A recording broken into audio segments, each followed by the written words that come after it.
David Ross Jr. is asking our first question from the Southern California District Council. Go ahead, David. Thank you, Shannon. Good afternoon. This unprecedented opportunity for growth and expansion at our ports has been hampered by policymakers that aren't always qualified to address this crisis. As mayor of Los Angeles, you have the power to appoint harbor commissioners. Will you commit to appointing qualified, independent individuals that understand how the port functions and whose work will truly benefit every stakeholder in Los Angeles, including protection of millions of jobs in the region? Okay, we are going to start with City Attorney Mike Feuer. David, thank you very much. The answer is yes. And I'm the candidate here who has experience grappling with these issues because our office represents the port. We're here every day attending to the issues from the supply chain issues to the day-to-day operations of the port. And I get the complicated issues here.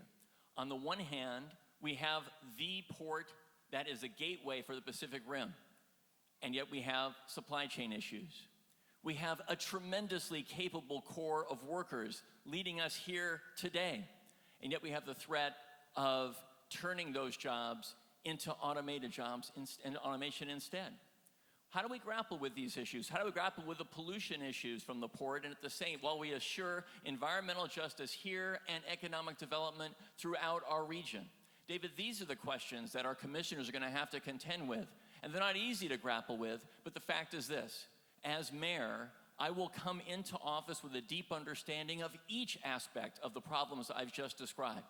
And as mayor, I'm going to assure that our port thrives, that the communities that surround the port benefit from cleaner air and a better quality of life, and that the economic engine that is our port continues to drive Los Angeles to being the economic center of our state and of the Western United States that it can be.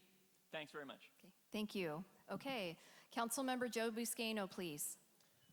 Absolutely. And not only I'm going to have qualified folks who understand the port operation, but also I'm going to have qualified folks who understand how to police a city, how to work on energy efficiency with the DWP Commission, the Airport Commission. But if you remember, Brother David, with Pier 400, we had harbor commissioners, only one who was from this neighborhood, who understood the importance of automating jobs at Pier 400. That's Anthony Perosi. Well, other commissioners who were out of touch with what took place at Pier 400. In fact, I had a 245, the port's decision to move on automating Pier 400. Machines don't pay taxes. Machines don't vote. Like I said earlier, the men and women who move our goods are more efficient than machines.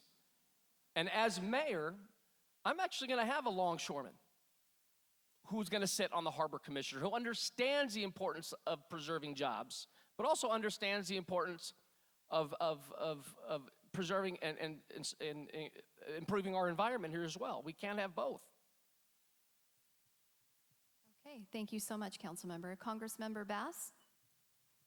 Thank you for the question, and yes, I have no problem making that commitment to appoint commissioners who are knowledgeable, but even I would take it a step further, and I would consult the folks in the area who live near the port, who work at the port, and I would ask them their opinions. Who is it that they want to see on that commission? What is it that they want to see that commission do?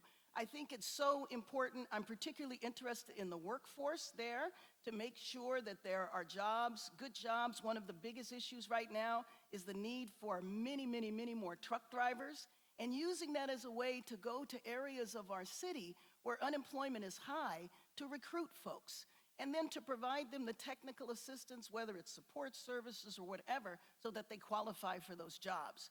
You know, one of the things that I am excited about with the port is that the port is one of the areas where people who have been left out of our economy can participate. Maybe they were formerly incarcerated and they're not able to find jobs elsewhere.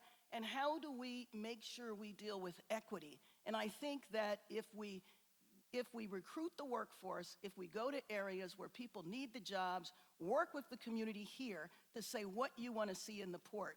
Now, recently in Congress, you know, we passed the infrastructure bill, and hopefully that will bring the needed resources so that we can address the air quality in the area for not just the people that live here, but the impact that the port has on the air quality in our city. Thank you very much for the question.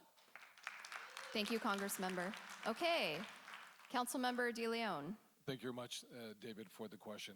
Unequivocally, yes. Let me be very clear. When you look at the ports and you see a crane, that's not just a crane. That is a worker who's paying a mortgage or paying the rent. When you see out there the UTR's modified platforms, that's just not a UTR modified platform that's out there. That's someone who is part of the middle class. Someone who's either from Pedro, whether they're from Wilmington, whether they're from Harbor or elsewhere. This is the backbone of our economy because this is the largest port in America, the 5th largest on planet Earth. That's why we need to make sure that it continues to thrive, but making sure that workers' voices are heard.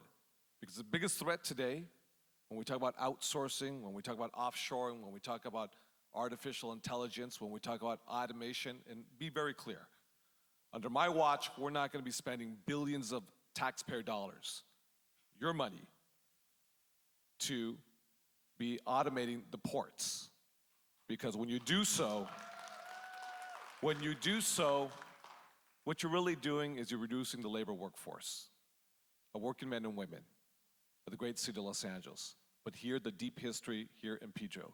And I do take umbrage to a lot of, especially the foreign-owned operators who utilize the issue of green energy or the environment for automation, because that is a wolf in sheep's clothing. Because ultimately, at the end of the day, it is about working people here. Because, and I know we all agree together, we all agree that you can actually have a very thriving economy. You can have a bustling port. Right now, we're 24/7 here.